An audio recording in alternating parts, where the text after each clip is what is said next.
For those of you new to technical analysis, you've probably seen a number of terms being thrown around. Dojis, piercing lines, belt holds. There's a million different candlestick patterns that technicians will look for. They will use it in their trading and in their risk control, and they'll talk about it.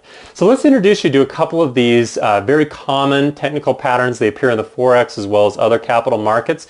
And the first one we're going to be looking at is a doji. Now, a doji is traditionally thought of as something that's fairly neutral, and all it consists of is one candle.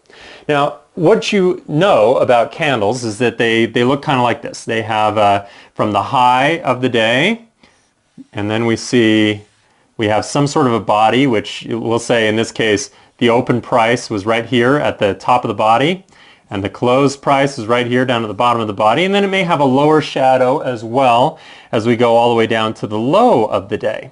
Well, this is what a normal candle looks like, and the body may be longer or shorter, and those shadows may be longer or shorter, but every once in a while you'll see a candle that looks like this. It'll have shadows of some kind, and then it will have almost no body. In other words, the open and the close are at almost the exact same price, so it creates this little intersection here right in the middle of these shadows. It doesn't look like a normal candle. What it represents is a lot of indecision in the marketplace. So there is not really a dominance of bullish or bearish attitudes, because ultimately, no matter where the market meandered during that session, it essentially closed where it opened. So prices were either, there was so much indecision that you saw the market not move anywhere, or the traders are very confident that the market prices are accurate. Well, this happens typically at transition points is when we pay the most attention to it.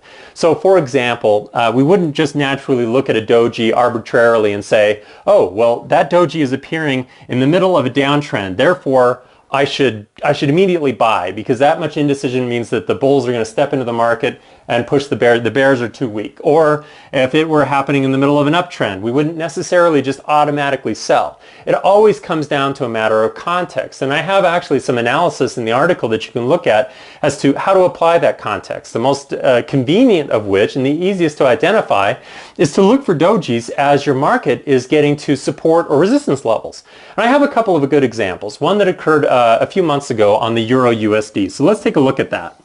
Now, in the case of the Euro USD, in this chart, you can see that we kept popping up against this resistance level. And then finally, the market popped up against that resistance level again.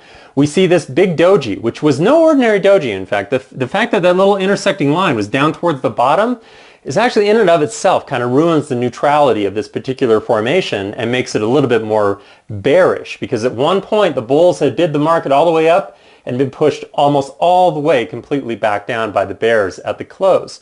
So we pay a lot of attention to the fact that this doji appeared at a resistance level, and of course subsequently we got a major correction to the downside on the Euro USD. So very useful information here with a doji that looked like this. So we've got a long shadow on the top, very short shadow on the bottom, and then our intersecting line, our open and close, that creates that doji down towards the bottom. That's actually called a tombstone doji. So it's as bearish as the name would indicate.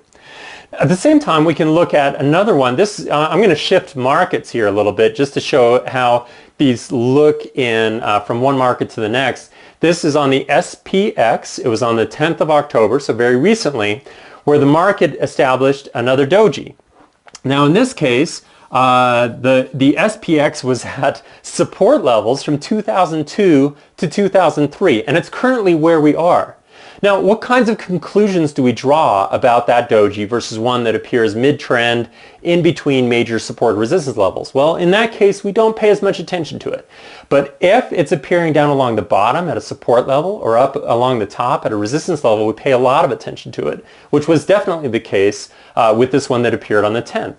It's not so much that we immediately go long. It's oftentimes an indicator that if we're short, we may want to control our risk a little bit. Or in the case of the Euro USD, it's not so much that we want to go short as much as we may want to cover our long positions. So as you can see, it's a warning to not only control our risk, but what kinds of trades should I start looking for in the near term? So if I see this doji that was occurring on the SPX after a big downtrend and we're bouncing along support, I should start to watch for the market to begin to peel up off of that and then start taking some positions as the new trend emerges. So it's a good indicator that there is a transition coming.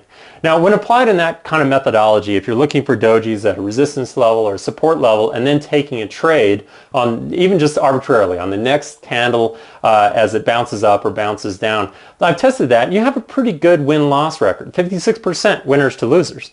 Now, you may be looking at that and thinking, well, 56% doesn't sound like a whole lot. But in trading, especially in technical analysis, it's all about accumulating your edge. It's not just, do I win more times than I lose?